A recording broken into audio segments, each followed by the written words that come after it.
Jeff Gordon est en train de cacher ses cartes. Là, pour l'instant, la seule chose qui m'étonne, on le voit bien, là, Jeff Gordon, c'est qu'il n'est pas encore apparu en tête pour mener un tour. Attention, c'est reparti encore en de plus belle avec un gros crash encore une fois, et c'est Biffle, j'ai l'impression, qui est à l'envers. Non, c'est Scott Riggs. C'est Scott Riggs. Avec vraiment, on va dire qu'au niveau artistique en gymnastique, ce serait bien classé, mais là, c'est violent. C'est une autre. C'est un autre sport, un autre style, et Scott Riggs a vraiment fait un crash spectaculaire. Il va bien, il sort déjà là, il va être de sa voiture. Même. Il a dû prendre un paquet pour vous dire, de jets. au niveau de la sécurité, quand même, la cellule de sécurité fait bien son travail.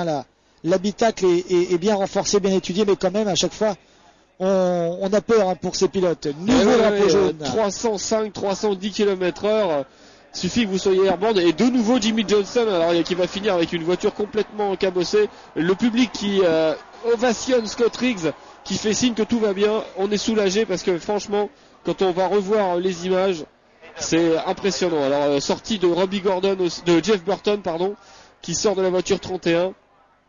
Dites-moi, Pat, on s'achemine vers une course à élimination. Et vous avez vu la rapidité des secours, toujours prêts à intervenir. Et Kazemirs, qui était tout à l'heure l'un des hommes forts avec McMurray, il a mené même la course tout à l'heure, Kazemirs. Et Jimmy Johnson était en problème avec l'arrière gauche. Maintenant, il va falloir réparer l'avant droit.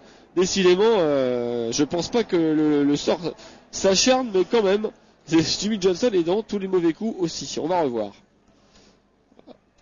Alors regardez Kazemirs avec la voiture rose à droite. Il y a un push de Newman sur Kazemirs. Ouais, il y a un push de Ryan Newman et Kazemirs qui vient au plein milieu pour faire le jeu de quilles. Oh là là, à quelle vitesse il est sorti, le pauvre Scott Riggs. Il a fait un tout droit, il est remonté sur le virage. Il y a comme un fétu de paille là, c'est vraiment l'impression que c'est des petites voitures qui sont projetées en l'air. Regardez la poussette du 12, Newman. Il n'était pas bien aligné, c'est pour ça qu'il a poussé en fait, mais Kazemirs s'était décalé par rapport à lui, ce qui fait qu'il l'a poussé à l'arrière gauche, et ça a décalé cette voiture 41 de quelques centimètres, et ça a suffi pour qu'elle parte en travers. Ensuite c'est l'enchaînement. Je vais vous dire une chose, vous comprenez maintenant pourquoi Tony Stewart reste à l'arrière?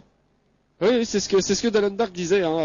Il a vu qu'à l'avant, normalement à l'avant on échappe à tout, mais aujourd'hui c'était pas le cas. Il faut être en tête, et peut-être que Stewart a vu qu'il ne pouvait être en tête seul aujourd'hui, qu'il était un petit peu juste, qu'il n'avait pas de partenaire de draft, et il préfère être derrière pour maîtriser. Je pense que c'est peut-être la bonne solution pour aujourd'hui. Et les voitures qui sont derrière actuellement, que ce soit celle de Kevin Harvick, de Stewart, eh bien, sont des voitures qu'on pourrait voir aux avant-postes en fin de course, parce qu'on les a vues mener, et c'est des voitures qui peuvent aujourd'hui donc être aux avant-postes. Mais pour l'instant, c'est un choix délibéré que d'être à l'arrière en sécurité. Vous avez vu le choc avant de Scott Riggs, avant de faire tous ces loopings là qui sont déjà impressionnants, mais le choc avant, il a été projeté vraiment vers la droite, il a été tapé. On va revoir ça avec Jeff Burton qui lui s'est fait piéger justement par les loopings de Scott Riggs. Il y a Johnson juste à l'intérieur.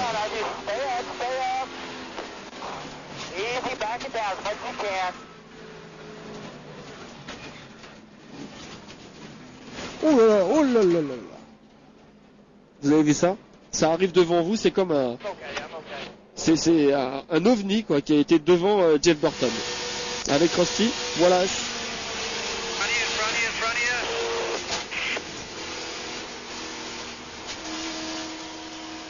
Qui a choisi de couper pour voir ça de loin, et on aperçoit encore le looping de Scott Riggs de loin.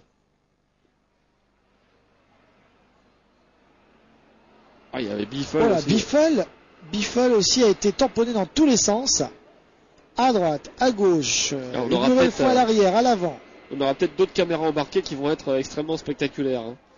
En tout cas, c'est le deuxième gros crash de la journée.